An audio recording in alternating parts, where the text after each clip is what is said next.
Bismillahirrahmanirrahim. Assalamualaikum warahmatullahi wabarakatuh. Waalaikumsalam warahmatullahi wabarakatuh. Baik, selamat menyaksikan podcast Madani gitu. Ini adalah perdana podcast Madani dan kita sekarang akan berbicara tentang mengenai penulis atau kepenulisan. Di hadapan saya sekarang sudah ada seorang penulis nih. Masya Allah. Penulis muda gitu. Beliau juga banyak pengalamannya gitu. Kita akan berbincang-bincang dengan beliau. Halo, assalamualaikum, Ak Edi. Gimana kabarnya nih? Alhamdulillah, khair. Alhamdulillah gitu. Bisa kenalin dulu noh, bisa perkenalin ke pemirsa semuanya gimana? Selamat siang atau selamat pagi. Tuh ada teman-teman semuanya. Perkenalkan, nama saya Edi Prasetyo Gunawan. Bisa dipanggil Igun, Edi ataupun juga Awan, yang itu nggak asing lagi. Saya sebagai aktivis mahasiswa di Mahat Ali Anwar ini, akan tapi saya juga aktif di Pondok Pesantren PPA Al Madani, Pondok Tahfiz di Kuningan, Jawa Barat, dan saya juga alumni KTA 4. Baik, ya, itulah perkenalan singkat ya dari siapa nih pembicara kita kali ini gitu ya. Ak Edi, saya panggilnya apa nih? Edi aja apa Ya, gimana? Edi. Edi. Sebelumnya nih, Ah Edi kan udah menulis buku gitu. Ah Edi tuh udah banyak menulis buku, udah berapa banyak buku yang udah diterbitkan? Jujur, saya sebelumnya itu terjun ke dunia menulis itu sebelum nerbitin buku itu hanya ikut event-event lomba. Nah, pada akhirnya ada beberapa rekan-rekan dan juga komunitas yang mengajak untuk antologi. Jadi kalau untuk antologi buku itu yang udah terbit sekitar 17 buku seperti Kemakan Kertas, Di Balik Hidung Lamunan dan lain sebagainya. Akan tapi kalau untuk solo, pertama indie saya nerbitkan buku, yaitu kumpulan puisi yang judulnya Senja Pulang. Nah, kemudian yang kedua ini alhamdulillah sudah terjual sekitar 500-an buku, sempar lebih, dan udah masuk ke toko buku lainnya. Itu adalah yang berjudul Tuhan Izinkan Aku Bercerita, itu buku kedua. Tapi bisa juga disebut buku yang pertama karena yang lebih booming gitu. Nah, baru yang insya Allah yang akan datang ini nanti akan terbit lebih meluas lagi di seluruh Gramedia Indonesia. Insya Allah kedepannya gitu ya, ini akan melahirkan karya-karya baru lagi ya gitu ya gitu. Itulah karyanya. Jadi buat teman-teman yang ingin berkarya nih mungkin bisa nanti kita hubungi ke Al Madani, kita punya channel Ak Edi, gimana caranya menerbitkan karya gitu ya. Saling berbagi ya. Gitu. Gini, kan otomatis yang namanya menerbitkan buku tuh nggak langsung jadi gitu. Kita ngajuin, terbitkan gitu. Pasti ada prosesnya lah gitu, perjuangannya. Gimana sih perjuangannya buat bisa menerbitin buku dan ya khususnya buku itu bisa istilahnya lumayan banyak terjual gitu. Gimana di perjuangannya? Ya, karena saya itu adalah tipe orang yang suka, kalau bahasa Jawa itu neko-neko. Jadi suka yang neko-neko. Jadi berawal dari hal itu, nah akhirnya aku ada inisiatif untuk apapun yang terjadi dalam peristiwa keseharianku, apapun yang keadaanku, itu aku selalu menuliskannya gitu. Jadi aku tuh memiliki buku diari, memiliki coretan-coretan buku sebagai teman dalam langkahku gitu. Jadi kenapa kok aku ada inisiatif untuk menjadikan sebuah buku? Karena agar setiap pengalaman dalam hidupku itu abadi dalam sebuah karya, dan juga selain untuk diriku sendiri, jadi seluruh pengalamanku selama ini bisa tertuang dalam buku, dan akhirnya orang-orang itu bisa saya pun bisa berbagi pengalaman melalui buku itu. Akhirnya aku kumpulkan menjadi sebuah naskah full. Nah, di situ ya sekitar 2 atau 3 bulan baru selesai. Akhirnya aku sodorkan ke penerbit. Nah, dan penerbit itu pun juga nggak cuma asal nerbitin gitu. Dan kita pun inisiatif juga harus mencari penerbit yang berkualitas. Akhirnya aku terbitkan, diseleksi dahulu, akhirnya lolos terbit, dan kemudian terbitlah buku tersebut. Dan pada akhirnya penulis yang bagus itu nggak sekedar menulis jadi buku saja, nggak, itu hanya cukup untuk diri sendiri. Kalau ingin niatnya berbagi, ya kita harus promosi gitu. Selain untuk dijadikan karir ya nggak bisa karir sih, dalam arti ya mungkin penghasilan. Jadi kita juga harus pandai promosi gitu, dalam arti bagaimana sih karya kita itu bisa menyebar luas gitu. ya sebenarnya nggak terjamin hanya dari followers ataupun pembaca gitu, meskipun sedikit tapi kalau kita pandai promosi ya bisa jadi semua itu laku gitu. Jadi aku promosiin melalui Instagram, dari teman-teman juga bantuin promosiin, dan akhirnya dari postingan-postinganku itu pembaca-pembacaku juga ada inisiatif untuk membeli. Nah disitulah akhirnya buku-bukuku bisa menyebar gitu. Jadi prosesnya lumayan panjang sih. Iya sih, berarti enggak bukan sesuatu yang memang ada proses dan perjuangan di situ ya, gitu. Udah itu kan udah ada terbit nih buku nih, gitu. Istilahnya kalau misalnya sekarang gitu ya, apa ya, insentif royalti dari buku tuh yang sekarang tuh yang nyata gitu dibilangnya sedikit karena yang saya tahu tuh pajaknya gede gitu ya. Iya, pajaknya gede. Dan sekarang malah boomingnya itu ya e-book yang beredaran gitu. Tuh, jadi kalau misalnya tadi dibilang ya karir juga lah, ya gimana karir kalau itu istilahnya kalau dalam tanda kutip ya, itunya dikit ya gitu. Jadi alasannya apa sih gitu kok sampai mau gitu kan? Bikin buku. Iya gitu, alasan Pertama nulis tuh gimana, alasan pengen nulis tuh. Kalau alasanku pertama itu dalam menulis dan menerbitkan sebuah buku menjadi karya, itu emang pertama bukan tujuanku untuk mencari penghasilan gede ataupun dijadikan karir, karena menulis ataupun berkarya dalam menjadikan buku itu emang nggak bisa dijadikan karir gitu.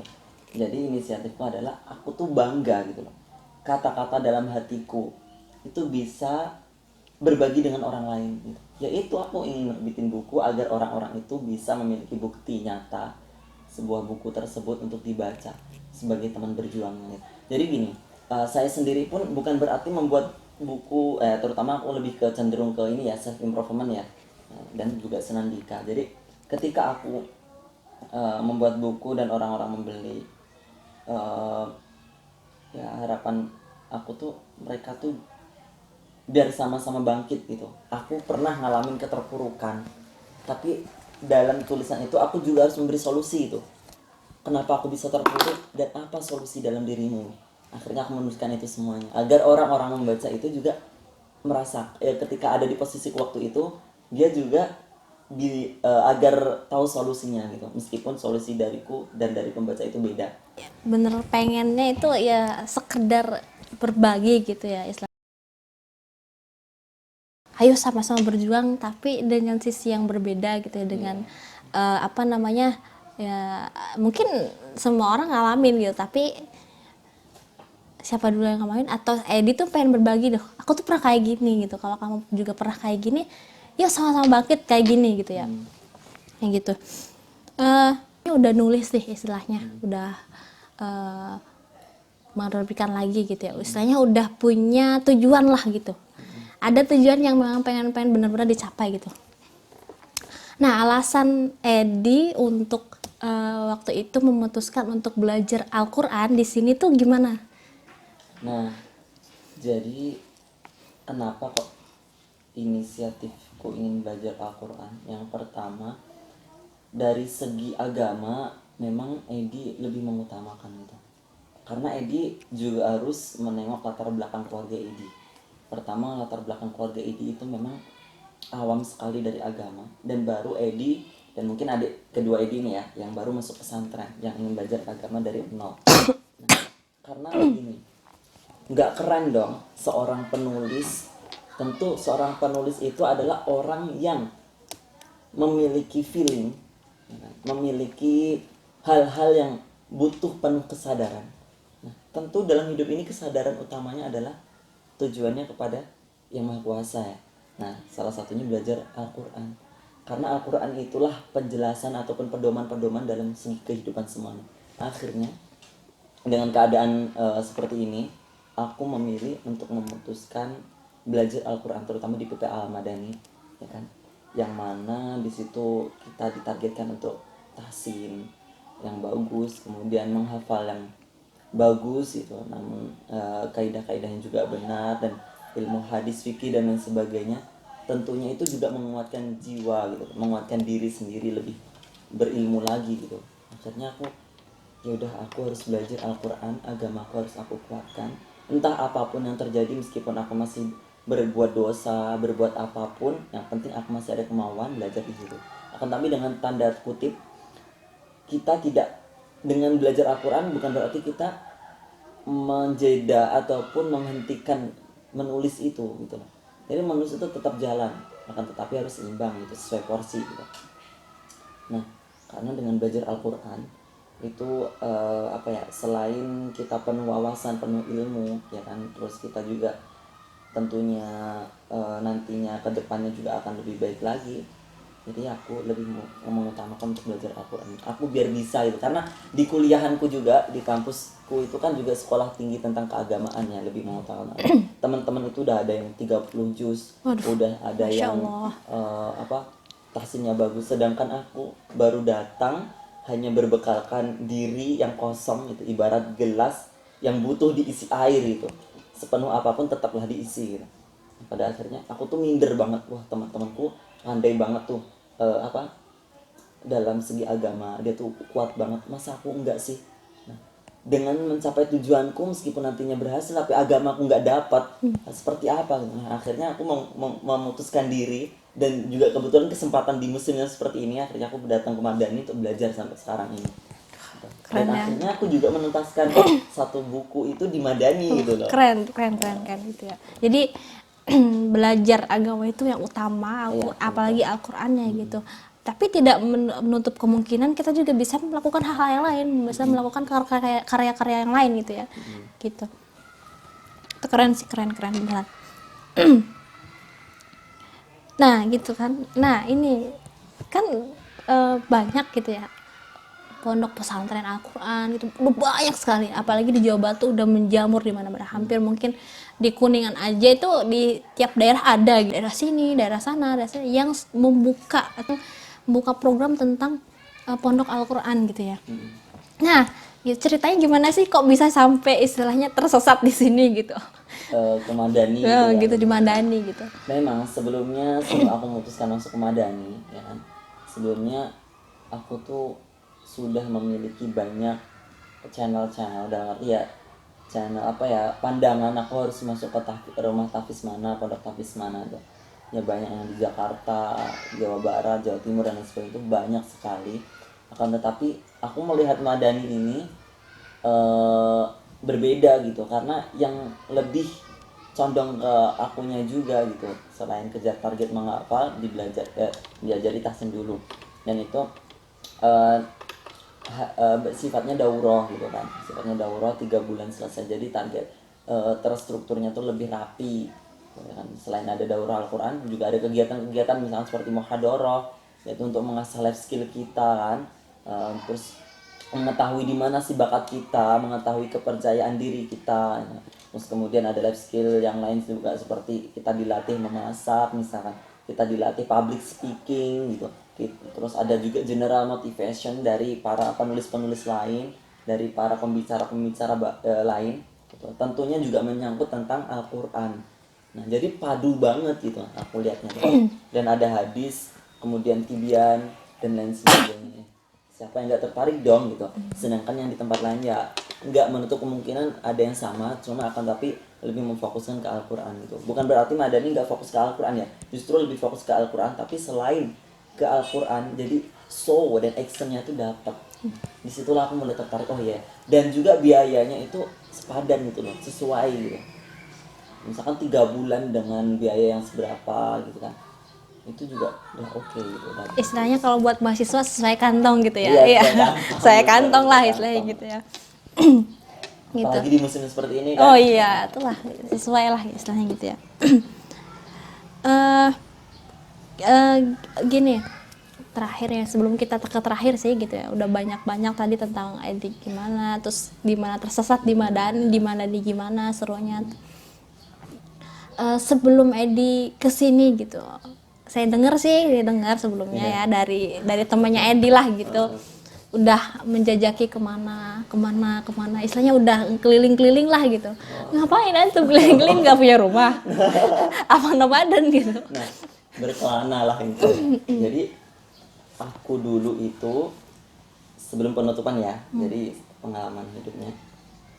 Aku adalah anak pertama dari 4 bersaudara. 4. dari 4 bersaudara. Sebenarnya 5 adikku, yang satu yang kembar tuh ya walau alam udah Allah jemput duluan gitu kan.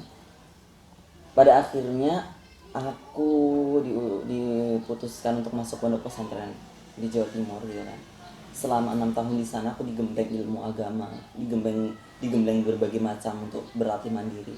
Nah setelah aku lulus di sana, akhirnya dengan berbagai hal yang masuk dalam kepalaku ini tuh bercabang-cabang, kuliah dulu atau ada masa pengabdian juga di sana kan. Singkat cerita, wallahu alam akhirnya tuh Allah menunjukkan aku ini untuk melakukan pengabdian, ya ibaratnya pengabdian. Kalau di pondokku tuh memang rata-rata memfokuskan pengabdian di pondokku gitu kan, dengan di pondok lain yang lainnya. Cuma kalau aku nih mendapatkan tawaran itu di Sumatera Barat, Padang gitu, untuk menjadi muslim. Nah itu biaya tiket gratis, makan gratis, digaji dan lain sebagainya. Tapi tujuan awalnya bukan itu sih. Cuma aku dalam inisiatif nggak tahu kenapa aku bisa kesana gitu. Akhirnya aku dari pondok ke Solo itu untuk terbang ke Padang, Sumatera Barat. Wah di sana luar biasa sekali. Nah setelah di Sumatera Barat, aku pulang terlebih dahulu ke Sulawesi. Dari Sulawesi aku ke Jakarta lagi untuk ngajar gitu kan, ngajar anak TK, ngajar anak SMP, SMA gitu kan. Nah di situ aku belum ada kemauan untuk kuliah sih. Tapi tiba-tiba setelah beberapa bulan di situ aku mendaftar kuliah di Bandung. Langsung aku pergi ke Bandung, dari Jakarta ke Bandung, itu kuliah di Unpad kan pertamanya, Unpad dan Unbar gitu kan. Tapi semuanya mungkin belum yang terbaik gitu kan. Pada akhirnya aku pergi ke Jogja terlebih dahulu sama teman-teman. Jadi di sana tuh kayak ngaji kilat gitu ya di Jogja. Nah setelah ke Jogja pernah juga langsung ke Surabaya gitu, diajak traveling sama teman, jalan-jalan untuk melampiaskan segala keluh kesah ataupun hal yang selama ini masih bingung gitu. Padahal teman-temanku tuh bilang, kamu kenapa pindah kuliah, kenapa kamu gak lanjut, kamu kok aneh sih, bingung kenapa sih gitu. Pada akhirnya aku hanya menjawab bahwasanya aku masih ingin mencari jati diriku gitu, mencari pengalaman lebih.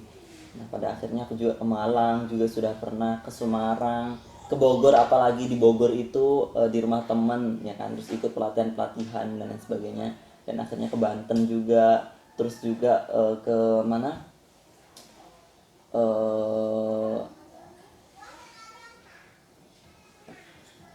ke Jambi juga pernah, ke Damasrayu dan lain sebagainya. Di sana aku bukan cuma sekedar jalan-jalan, tapi aku tahu gitu, eh, ternyata seperti ini ya menjadi orang yang ditakdirkan untuk menjajaki beberapa kota, dengan tak hanya menikmati keindahan kotanya saja, tapi kita tahu di sana itu keadaan suasana sana dan pembelajaran yang dapat dipetik dari hal tersebut.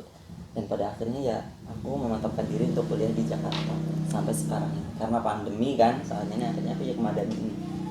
Ya udah banyak sih, jadi ya lumayan alhamdulillah. Tapi cita-citanya ini nanti adalah ingin menjadi traveler seluruh dunia. Keren.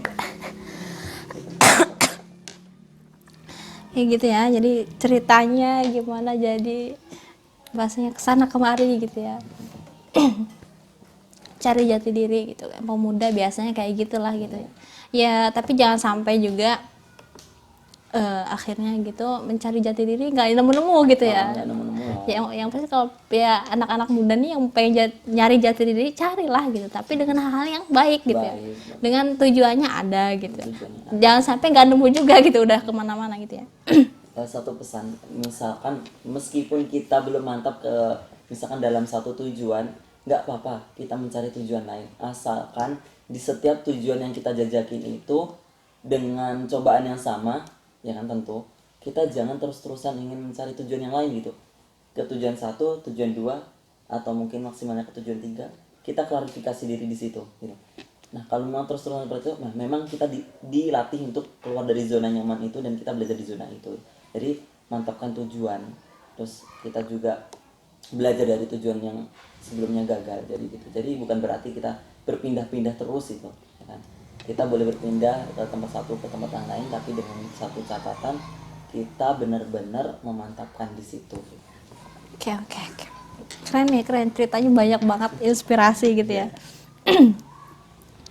Oke, terakhir nih kita terakhir ya, udah lumayan lama juga kita ngobrol gitu. Closing statement lah dari Edi, gimana nih closing statement nih buat yang pemirsa yang nonton podcast Iya. setengah detik 30 detik atau 1 Oke. menit lah. Pesan dari Ana pribadi, temukan bakatmu dengan apa adanya dirimu, kemudian rangkai tujuanmu dan mimpimu, jangan pernah ragu untuk melangkah, dan jangan pernah mau menyerah sebelum semua mimpi-mimpimu tercapai. Dan ingat, ketika kita berkarya, jangan lupa dengan tujuan utamanya, yaitu adalah terus mendekatkan diri kepada Allah Subhanahu wa taala. Semua orang tentu berbuat maksiat, berbuat dosa, tapi jangan lupa untuk selalu memohon ampunan pada Allah.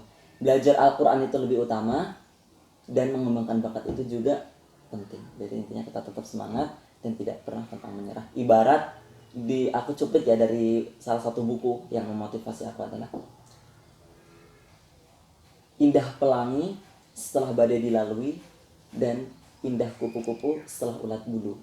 Kita mau berproses, sukses butuh proses. Keren nih, seru nih. Itu mungkin ya dari teman-teman semua, kita sudah banyak berbincang gitu dengan Edi Gunawan gitu, salah satu santri alumni KTA angkatan 4 ya Kak? Iya. Angkatan 4 gitu yang kemarin, dan beliau juga berprestasi gitu, punya prestasi gitu.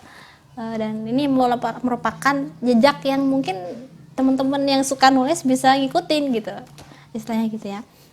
Oke. Baik, mungkin itu aja ya di Madani Podcast. Kita tutup dulu, kita sudahi dulu sampai di sini. Next jangan jangan ragu gitu untuk selalu terus berkarya. Gitu ya, Madani Podcast adalah karya Madani. Ya, jangan lupa terus tonton Madani Podcast setiap hari Jumat pukul 8. Iya. Assalamualaikum. Jangan lupa yang belum Subscribe. harus subscribe, klik tombol loncengnya, kemudian terus tonton, ambil manfaatnya. Gitu ya kayak. Ya, sudah. Oke, kita tuh wassalamualaikum warahmatullahi wabarakatuh.